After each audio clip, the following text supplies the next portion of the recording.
totally different. That's why true music lovers make a big switch. And because you have a winner taste, 88.5 FM is your only station.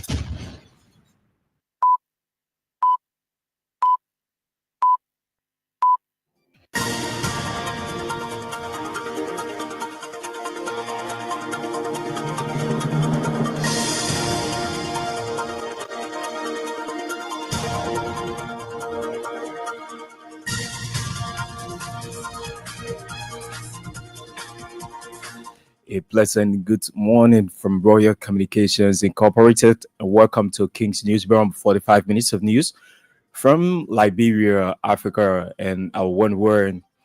Today is Wednesday, the 12th of February, 2025. My name is Cornelius Johnson, presenting this early morning edition of the program Stories Topping the Headlines. Center for Transparency and Accountability in Liberia releases 2024 Corruption Perception Index report describing Liberia's performance as one of the poorest in both regional and global contexts. Central's Executive Director Anazi Miami calls for comprehensive and impartial anti-corruption strategies. Associate Justice Yami Bwize discloses that justices of the Supreme Court did not attend President Bouakar's second State of the Nation address because the hard court ruling did not recognize Richie Kuhn as Speaker of the House of Representatives. Rule of Law Caucus strengthens legal action against Bond County District 2 Representative James Collet for leading a group that forcibly broke into the Speaker's office and removed embattled House Speaker.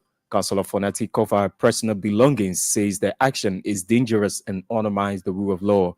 Away from Liberia, Nigerians are expressing outrage over a big jump in the price of mobile data charged by some of the country's major phone networks. And detained Ugandan opposition politician Kisa Bizia has become a hunger strike as his time spent in detention awaiting trial nears 3 months. The news bulletin, voices of the newsmakers, and details of these developments are all packaged in this early morning edition of the program. We'll take a very short break. When we come back, we'll bring you the news bulletin.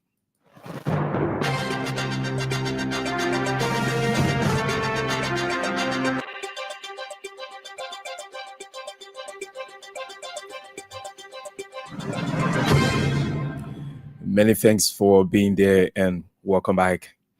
The Center for Transparency and Accountability in Liberia has released its 2024 Corruption Index report on Liberia, indicating that Liberia is struggling with ongoing corruption as outlined in the 2024 Corruption Perception Index by Transparency International.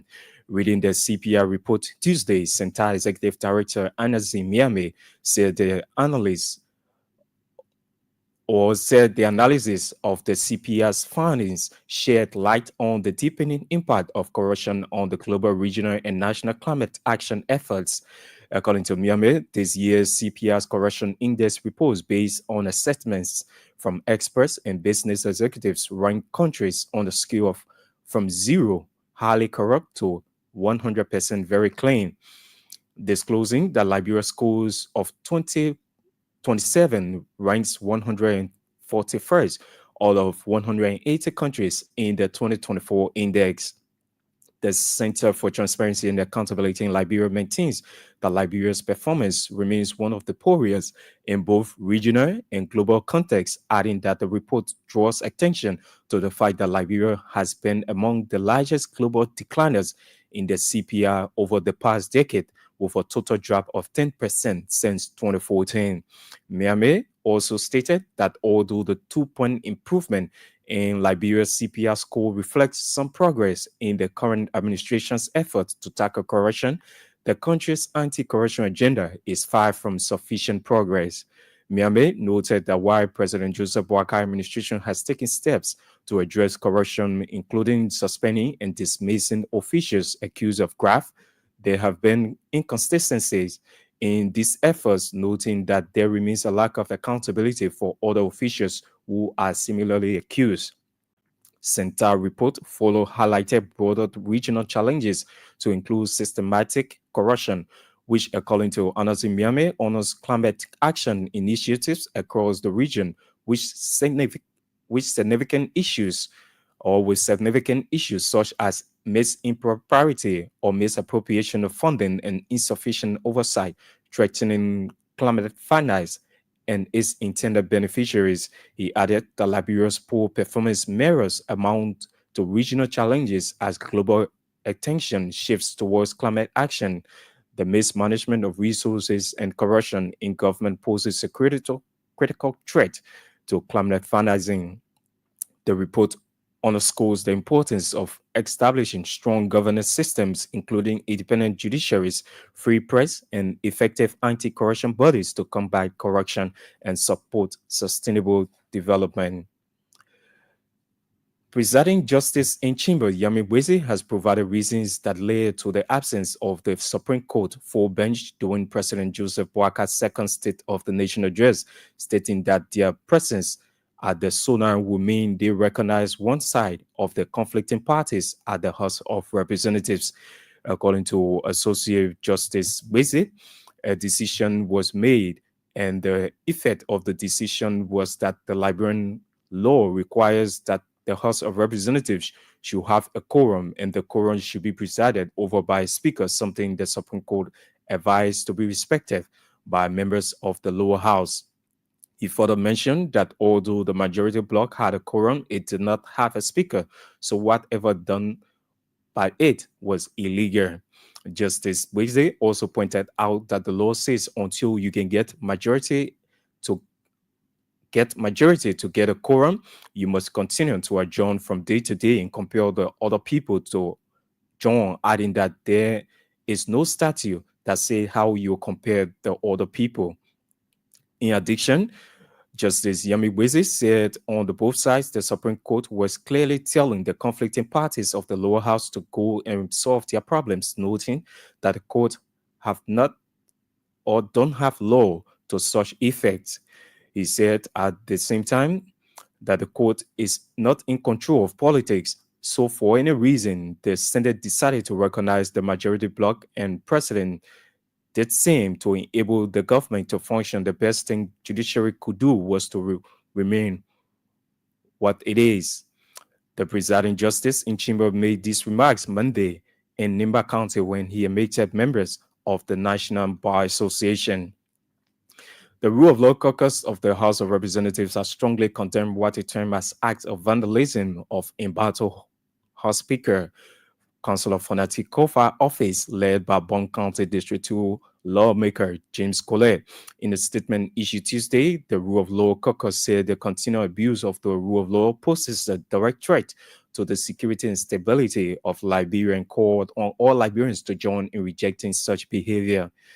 The statement followed noted that while Liberians are celebrating or were celebrating Armed Forces Day and welcoming the head of state of Sierra Leone, Representative James Collet headed a group of individuals to unlawfully break the doors to the Speaker's office and remove Councillor Kofa's personal belongings. The Rule of Law Caucus also describes the majority leadership actions as dangerous, stating that it undermines the rule of law and has the power to create a potential crisis that could spiral out of control. The group further accused Representative Collet of leading the destruction of the doors to the Speaker's office and removal of Speaker's Kofi personal belongings without a court order or legal authority, vowing to take legal action against the Bon County District 2 lawmaker. The Rule of Law Caucus, headed by Nima County District 7 Representative Musa Belite, at the same time called on President Boakai and Justice Minister Oswatwe to hold individuals involved accountable, arguing that their actions suggest that they may have received assurances that they can act with impunity. Sierra Leone President Julius Maada Bio has challenged the armed forces of Liberia to uphold democracy and protect the country's legacy, delivering a keynote speech at the 68th anniversary of the Armed Forces of Liberia. The Sierra Leone President Maada Bio called to duty and urged the military to remain steadfast as the guardians of Liberia's democratic values and constitutional order. He emphasized the need for the armed forces of Liberia to continuously exercise discipline, professionalism, and unwavering loyalty for Liberia's constitution and the citizens. Madabio also called on the Liberian army to uphold the rule of law, defend the constitutional government, and ensure that the military remains above politics. He further highlighted the importance of the military's alignment with democratic values, drawing on historic examples where nations prosper when their armed forces uphold democratic principles and suffer when they stray from those values. President Bill also urged the AFL to embody the ideas of peace and stability, emphasizing that the military should be the shield that protects the nation and its people, not the sword that divides them. He invoked a sense of national pride and solidarity, urging the AFL to continue to serve with honor, loyalty, and dedication. President Joseph Boakai has lauded the men and women of the Liberia's armed forces for their courage, commitment, and sacrifices, acknowledging that they have played a pivotal role in safeguarding the nation's security and stability. Speaking at the 68th Armed Forces Day, President Boakai emphasized the significance of the day, describing it as an opportunity to reflect on the remarkable contributions of Liberia's military. He underscores the nation's gratitude to the armed forces for the peace and stability. He also committed his government to supporting efforts to improve the living conditions of the military and military barracks across the country, including overcrowding and poor living conditions. In a related development, Minister of National Defense, retired Brigadier General Geraldine George, has underscored the significance of the Armed Forces Day, emphasizing that the day offers an invaluable opportunity to reflect on the remarkable achievements of the Armed Forces of Liberia, assess current challenges, and look ahead to the future possibilities for the country's defense sector. Minister George expressed deep gratitude for the tireless contributions of the AFL while acknowledging the ongoing challenges that remain. She highlighted several key achievements that have significantly advanced the AFL's capabilities. The Liberian Defense Minister also appealed to the government and other stakeholders to prioritize making available necessary fundings and resources to enable the AFL to continue fulfilling its vital mission.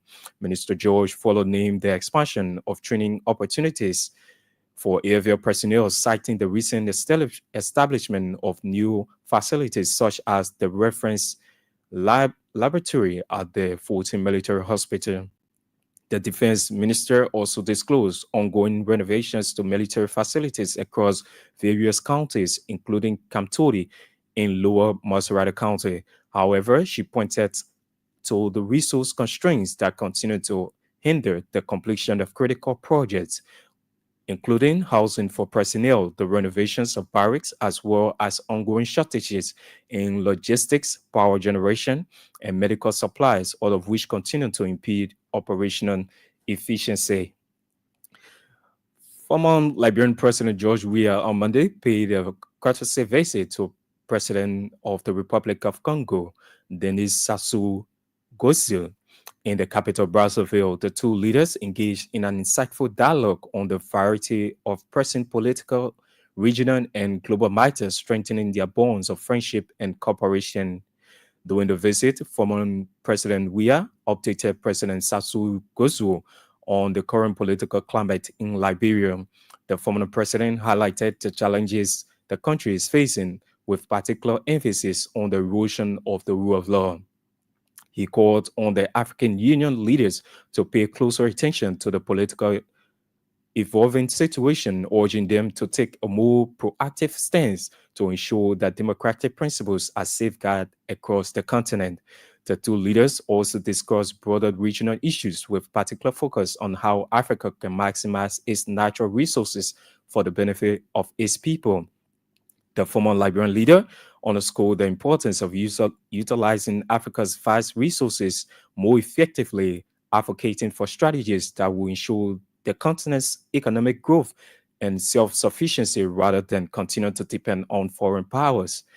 In return, Congo President Sassou Nguesso expressed his unwavering commitment to peace, security, and development both within the Republic of Congo and across Africa. He affirmed his dedication to ensuring the long-term stability of the continent while also emphasizing the need for continual investments in regional cooperation. He expressed immense pride in the peaceful and successful transition of power that Liberia experienced, particularly in light of the narrow margin of victory. President Sassou Nguesso commended former President Weah for upholding the democratic values of peaceful transfer of power, noting that this was a refreshing example of democratic principles in the nation. Medina community in Grand Cape County runs on aggressive baboon attacks as residents leave it or are left wounded. On Tuesday, alarming reports surfaced of a raging baboon allegedly attacking young children in the Medina area, sparking widespread concern among local residents. While the full details of the incident remain unclear, the community's response has been swift and forceful with disturbing calls to kill and the wildlife with videos of local residents circulating online. The attack has left residents deeply troubled as many of them call for a measure and respectful approach to the situation. Speaking to a reporter in Mandina, the town chief expressed frustration, stating that the community is tired of the constant attacks by the baboon. The local town chief also confirmed that a manhunt has been launched to kill or capture the baboon. He further called on the government to step in and address the issue, condemning the attack as a direct threat to the safety and peace of the community. The town chief expressed deep sadness over the situation, stating that while the safety of citizens is paramount, any action taken should not be questioned by the government due to its failure to hear the cries of the residents. The chairperson of the Advisory Council of the Liberty Party has called for total reconciliation amongst the various segments and groupings in Liberia. Councillor Charlene Bumskin added that since the last presidential and legislative elections, divisions and hatred have been prevailing among Liberians. Speaking recently at the end of the National Convention of the Liberty Party, Councillor Bumskin said if members of the party can put behind the issues that have divided them to become one, Liberians can do the same. The Liberty Party Advisory Council chairperson also encouraged members of the party who left the party as a result of confusion to return to the party because the founding father was a reconciler. The president of Liberia Marketing Association, Elizabeth Sambola, has pledged LMA's support towards the country's bid for the UN Security Council seat.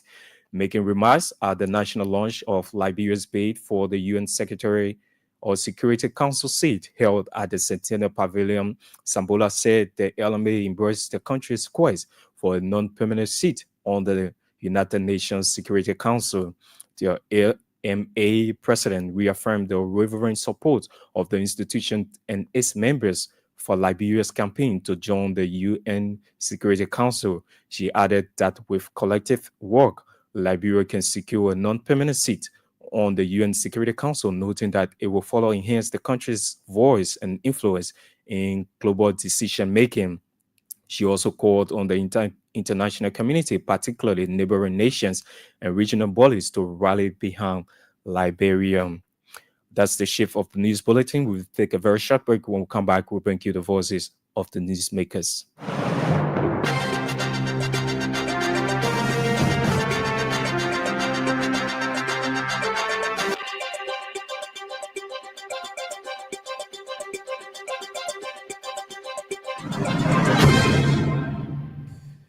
Many thanks for being there and welcome back. Today's development now, the Center for Transparency and Accountability in Liberia has released its 2024 Corruption Index report on Liberia, indicating that Liberia is struggling with ongoing corruption as outlined in the 2024 Corruption Perception Index by Transparency International. Reading the CPR report Tuesday, Center Executive Director Anazi Miami said the analysis of the CPR's findings shed light on the deepening impact of corruption on global, regional, and national climate actions efforts. According to Mamiers, this year's CPI Corruption Index report, based on assessments from experts and business executives, ranks countries on a scale of 0 highly corrupt to 100% clean, disclosing that Liberia schools of 20 ranks 141st out of 180 countries in the 2024 index.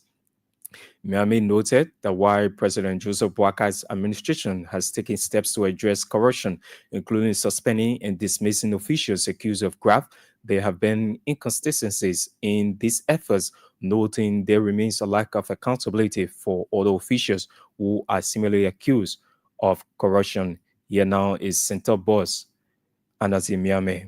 Liberia is ranked 141 out of 180 countries covered by CPR 2024, compared to 145 over 180 in 2023. For the first time in 7 years, Liberia moved 2 points up the CPR ladder from a score of 25 in 2023 to 27 in 2024. Despite the fact that the latest ranking shows marginal progress in the new administration's anti-corruption efforts, much work still needs to be done as the country has remained one of the biggest global decliners since 2014, dropping by 10 points. The country's performance on the CPR has been hugely disappointing, cementing her position amongst the world's worst decliners. This is corroborated by Center's 2023 State of Corruption report, which reveals that 90% of Liberian state corruption level is high in the country, with low citizens' confidence in the executive branch of government to tackle the problem. Center is deeply concerned over Liberia's consistent poor performance, especially her place amongst the world's worst decliners. Even though we acknowledge the 2-point increase in the first year of the Boakai-Kunle administration, we caution against complacency as impunity for corruption still remains high. While President Boakai has acted to suspend and dismiss some officials accused of corruption, he has failed to do likewise for others, giving an indication of partiality in his anti-graft effort. We hold a view that the president's move to declare and publish his assets, incomes, and liabilities is laudable, but his gross failure to punish his non-compliant officials raises questions about his ability to fully match his anti-corruption commitments with these. His Center Executive Director, Anazim Miami, there speaking. Presiding Justice in Chimber, Yamibweze, has provided reasons that led to the absence of the Supreme Court full bench during President Joseph Boakai's second State of the Nation address, stating that their presence at the SONA will mean they have recognized one side of the conflicting parties at the House of Representatives. According to Associate Justice Weze, a decision was made, and the effect of the decision was that the Liberian law requires that the House of Representatives should have a quorum, and that quorum should be presided over by a speaker, something the Supreme Court advised to be respected by members of the lower house. He further mentioned that although the majority bloc had a quorum, it did not have a speaker, so whatever was done was illegal. Justice Weze also pointed out that the law says until you can get majority to get a quorum, you must continue to adjourn from day to day and compel the other people to join, adding that there is no statute that say how you will compel the others. In addition, Justice Yamibweze said on the both sides, the Supreme Court was clearly telling the conflicted parties of the lower house to go and solve their problems, noting that the court don't have the law to such effect. Here now is Associate Justice Yamibweze. Some time ago, when we the national for the president address, they begin move of news and the address itself. That was the common way of trying to avoid getting involved in potential conflict. You remember the conflict going on at the House, the Supreme Court, when they appeared before us, we made a decision. And the effect of that decision was that law. Our law required that the House should have a quorum, and that quorum should be presided over by a speaker. Now that you, the quote-unquote majority black, have a quorum, but we don't see a speaker there. So whatever you do is ultra viral. Otherwise, illegal. We turn to the minority black. The minority black, the law says until you can get majority, you get quorum, you continue to adjourn from day to day and compare the other people to join. But there's no statute that tells you how you compare the people. You don't have a rule that tells you how you compare the people. So you two will remain there until you get majority. Whatever you do is ultra viral. So on the both sides, if people are clearly saying that go and solve your problem, we don't have law to that effect. We are doing our own. We're not in control of politics. If for some reason the Senate decide to recognize majority black, president recognize majority black, and government function is going on, then we receive an invitation from the speaker.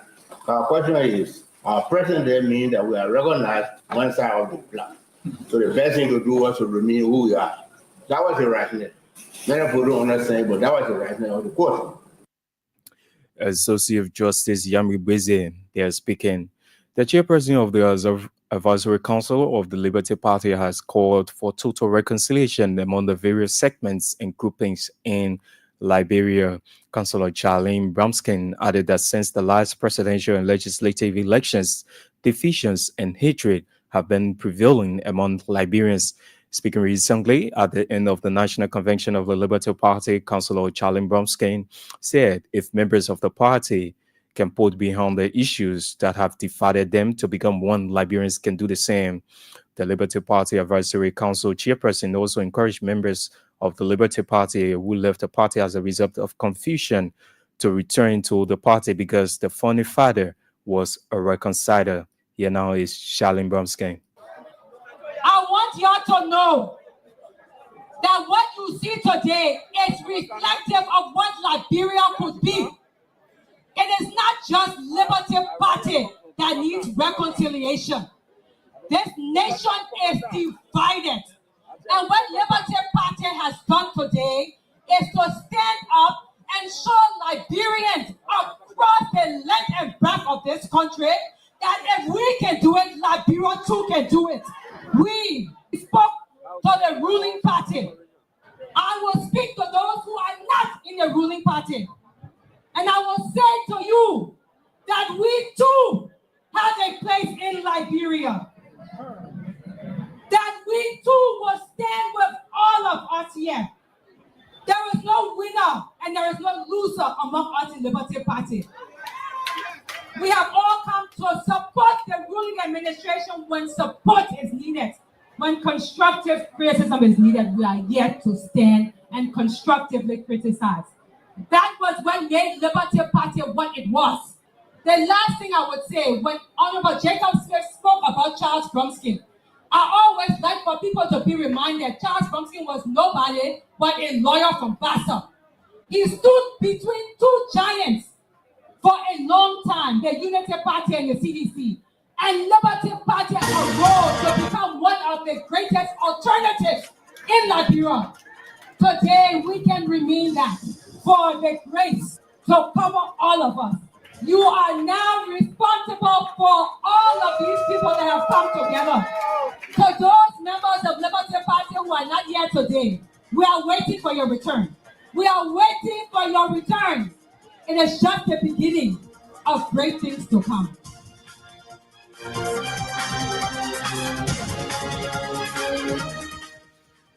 If you just joining us, this is a reminder you are in tune to King's News Broom, 45 minutes of news from and about Liberia, Africa, and our one word. Today is Wednesday, February 12th, 2025.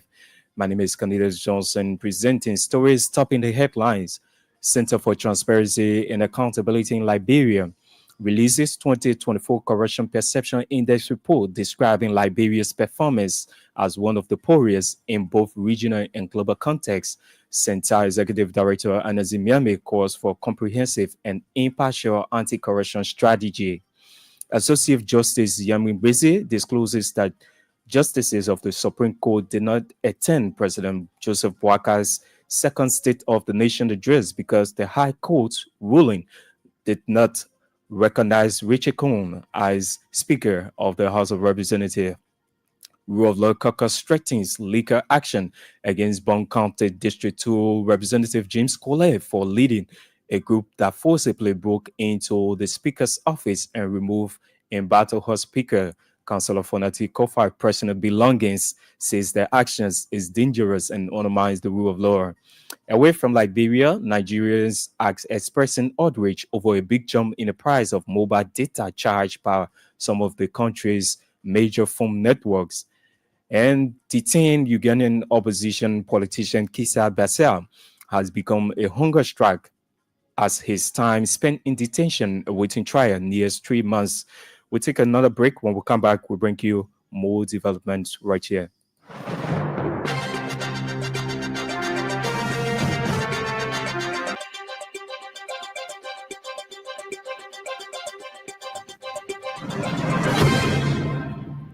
Today's development announced Sierra Leone President Julius Maada Bio has challenged the armed forces of Liberia to uphold democracy and protect the country's legacy.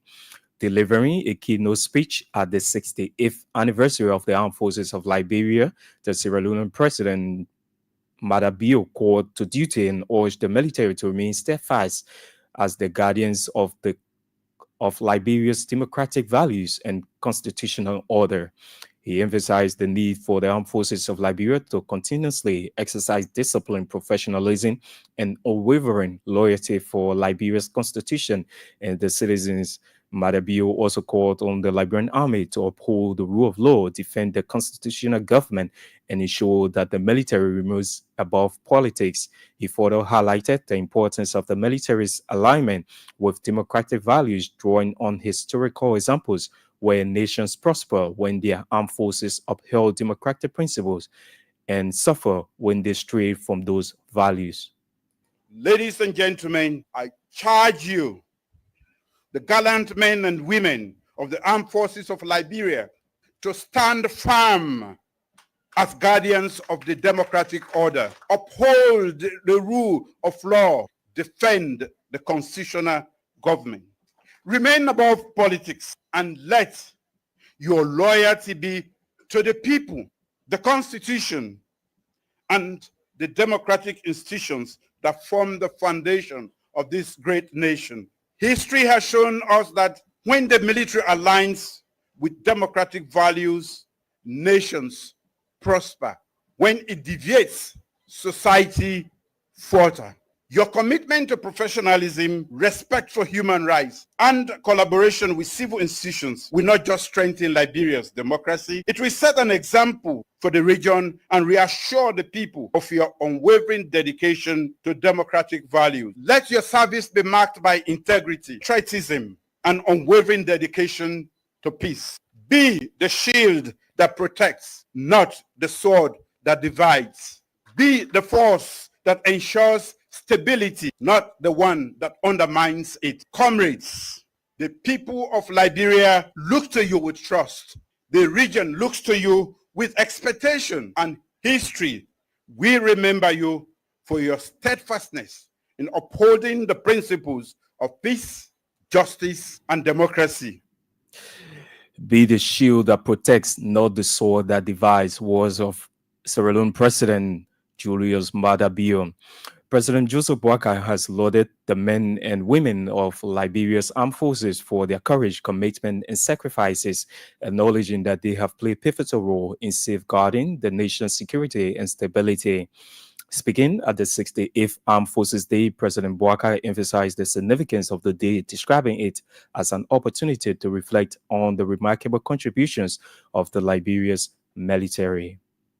Today we assembled to once more honor and celebrate the bravery, dedication, and sacrifice of the men and women of our armed forces. On the 68th Armed Forces Day, we pay tribute to those who have devoted their lives to protecting the territorial integrity of Liberia and ensuring the safety and security of our nation. Armed Forces Day is a time to reflect on the extraordinary contributions of our military personnel. Their unwavering commitment and patriotism have been the bedrock of our nation's defense. It is through their tireless effort that we enjoy peace and stability, and for this, We are eternally grateful. Let me extend special heartfelt welcome and gratitude to you. We're exceedingly pleased and excited today to see us assembled in one accord in this serene ceremony, looking forward confidently at the future of our forces and our nation, a remarkable difference scenario from what endured last year. The birth pains of our administration at about this time last year found manifestation in the amount of challenges facing our men and women in arms that we had inherited less than a month earlier. As you can see today, committed to working tirelessly to improve the living conditions, training, and resources available to our military personnel. We are exploring various avenues to ensure that our armed forces are well equipped and adequately supported to meet the demands of the critical role they have on their shoulders to play. It is in this regard that we commence and will continue the renovation of existing military barracks around the country to ease the problem of congestion at the Edward Binyang, Kesali, and other functional barracks. Additionally, while efforts have been made to renovate the Todi military barracks, those challenges in advancing our national defense agenda. To the gallant men and women in the armed forces of Liberia, I want to extend my deepest gratitude for your service. Your bravery and dedication inspire us. As you stand guard at our borders, protect our airspace, and secure our waters, know that the entire nation stands with you in solidarity and support. Is President Joseph Boakai there speaking. In a related development, Minister of National Defense, retired Brigadier General Joelyn George, has underscored the significance of the Armed Forces Day, emphasizing that the day offers an invaluable opportunity to reflect on the remarkable achievements of the Armed Forces of Liberia, assess current challenges, and look ahead to the future possibilities for the country's defense sector. Minister George expressed deep gratitude for the tireless contributions of the AFL while acknowledging the ongoing challenges that remains. She highlighted several key challenges or achievements that has significantly advanced the AFL capabilities. The Liberian Defense Minister also appealed to the government and other stakeholders to prioritize making available necessary fundings and resources to enable the AFL to continue fulfilling its vital mission. Opportunity for us to reflect on the noble achievement of the Armed Forces of Liberia, assess our challenges we face, and look forward to the possibilities ahead of us. Armed Forces Day is a moment to recognize the tireless contribution of our soldiers, sailors, and airmen who dedicate their lives to protecting our nations and contributing to peace and security both at home and abroad. On this note, I congratulate you, our men and women in uniform, for your huge sacrifices made in safeguarding humanity over the years. Your Excellency, today's celebration holds a special significance not only to me, but also to the men and women of the Armed Forces of Liberia in more than one ways. Today marks both the 68th anniversary of the Armed Forces of Liberia and the second Armed Forces under this administration covering the period 2024-2025. I remain extremely grateful for the opportunity to serve as the Minister of Defense and to lead this strategic endeavor. Your immense support has been instrumental in advancing the Ministry of National Defense and the AFL, enabling us to enhance our capacity and to execute our tasks efficiently both locally and internationally. Your Excellency, kindly permit me to briefly report on some of the ministry's key activities and the progress of the Armed Forces of Liberia. Reflection on our achievement. Your Excellency, the unwavering support of the government of Liberia and our international partners, coupled with your consistent vision and intent to improve the living and working conditions of our men and women in arms, 2024 was a year of significant milestones have advanced at major barracks, including Camp Jones in Kakatan, Makibi County, Camp Grant in Saniquede, Lima County, while Camp Wessiner in Grand Chile is nearing completion. Renovation work is expected to commence at the Tottenham military barracks forming Egypt. We have expanded training opportunities and introduced a cutting-edge facility, including the new reference laboratory at the 14th Military Hospital and the upcoming planned groundbreaking for the Armed Forces of Liberia Mental Wellness Center. Our journey in 2024 was not only engulfed with many achievements, it was also a year marked by challenges that we must confront. These challenges include resources constraint. One of the primary challenges we face in the timely completion of critical projects, such as housing for our troops and renovation of our barracks, is due to limited budget allocation have hindered our ability to fully realize these objectives. She's a retired Brigadier General and Minister of Defense there speaking, Geraldine George. Today's development, I'm Medina community in Grand Cape County rules on aggressive baboon attacks on residents, leaving several wounded. On Tuesday, alarming reports surfaced of a raging baboon allegedly attacking young children in the Medina area, sparking widespread concern among local residents. While the full details of the incident remain unclear, the community response have been swift and forceful with disturbing calls to kill the wildlife, with videos of local residents circulating online. The attack has left residents deeply troubled, as many of them call for a measured and respectful approach to the situation.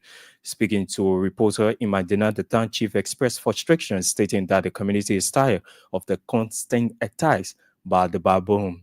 The local town chief also confirmed that a manhunt has been launched to capture and kill the baboon. He further called on the government to step in and address the issue, condemning the attack as a direct threat to the safety and peace of the community. Okay, folks, we are in Medina. Like we posted the other day, the issue of this chimpanzee or the baboon. This issue has been escalating, and this morning up to present, there have been a serious attack on young people.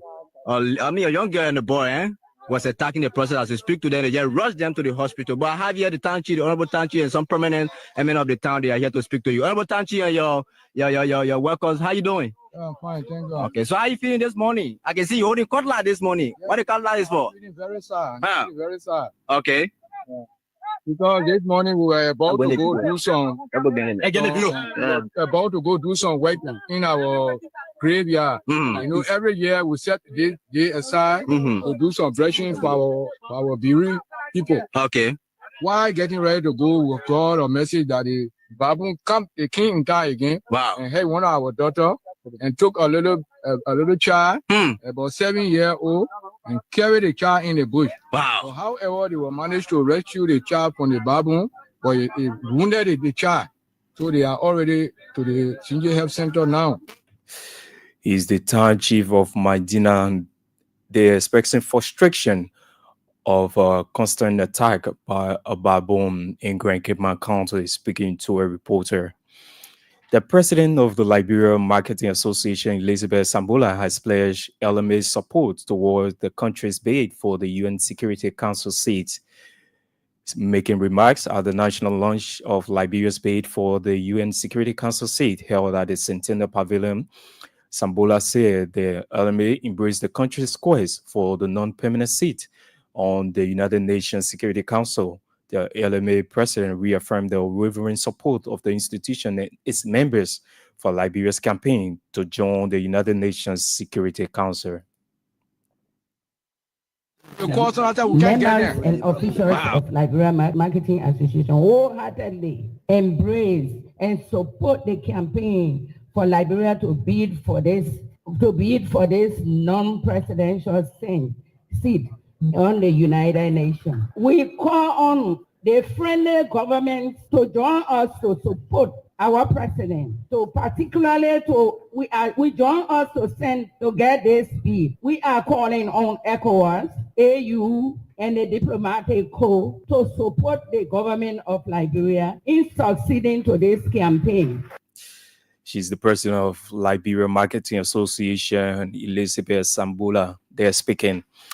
And in foreign news, now Nigerians are expressing outrage over a big jump in the price of mobile data charged by some of the country's major phone networks. MTN, that's Nigeria's largest operator, tripled the cost of one of its most popular weekly offers. RTL has also increased its tariffs. A price jump was expected as the telecoms regulatory body had approved an increase, but in an announcement 3 weeks ago, it said it had capped it to 50%. The phone companies wanted to boost their revenues in order to cover rising costs. Nigerians have been living through a long cost of living crisis with inflation rates not seen for 3 decades. Any increase in prices adds to the struggle for many to make ends meet. And detained Ugandan opposition politician Kisa Basel has begun a hunger strike as his time spent in detention awaiting trials nears 3 months. Basel, 68, was charged in a military court with possession of pistols and attempting to purchase weapon abroad, accusation which he denies. On Tuesday, an aide from Basel political movement, the People's Front for Freedom, told the BBC that they believe he is protesting because he should not be in prison. Basel's trial was initially postponed until January. It is now unclear when the court case will begin.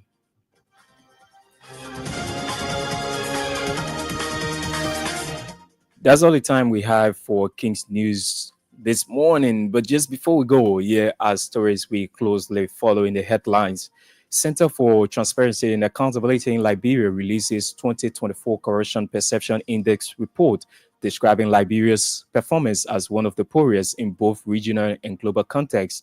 CENTAO's Executive Director Anansi Miame calls for a comprehensive and impartial anti-corruption strategy. Associate Justice Yami Wese discloses that justices of the Supreme Court did not attend President Joseph Boakar's second State of the Nation address because the High Court's ruling does not recognize Richard Kong as the Speaker of the House of Representatives. Rule of Law Caucus threatens legal action against Broom County District 2 Representative James Collier for leading a group that forcibly broke into Councillor Fanatic Kofa's office and took away personal belongings, says the action is dangerous and undermines the rule of law. Away from Liberia, Nigerians are expressing outrage over a big jump in the price of mobile data charged by some of the country's major phone networks. And detained Ugandan opposition politician Kisa Basel has become a hunger strike as his time spent in detention awaiting trials nears 3 months. Many thanks to all of our contributors, editors, and reporters who help in making this edition of King's News Broom the Sources. Join us at 1 p.m. for another edition of King's News Broom. On behalf of the entire team, my name is Cornelius Johnson. I present it. Good morning and thanks for listening and watching.